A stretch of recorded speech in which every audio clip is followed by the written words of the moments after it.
California fast food workers will now receive at least $20 an hour for their work following a recent labor agreement. The deal announced this week brings changes to a bill dubbed the Fast Food Franchisor Responsibility Act. This legislation was first introduced to the California State Assembly back in February. It would also enact workplace regulations and create a council for overseeing future increases to the minimum wage. In exchange for more protections and higher wages for workers, state lawmakers agreed to some demands from the fast food industry. The legislator removed a provision that would have made restaurant companies liable for workplace violations committed by their franchisees.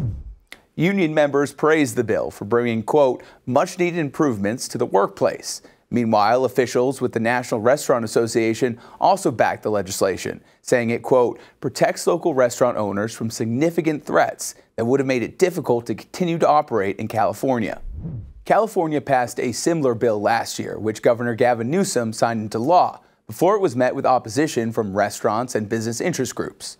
That legislation would have set the minimum wage at $22 an hour, but a petition against it received enough signatures to put a measure on the November 2024 ballot that would stop the law from going into effect.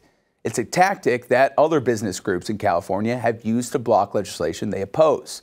From Uber and Instacart to oil companies, numerous organizations have used this referendum process to their advantage by spending hundreds of millions of dollars on ballot initiatives in attempts to sway the lawmaking process in their favor. Advocacy groups have called for changes to the system that they say unfairly benefits wealthy special interest groups.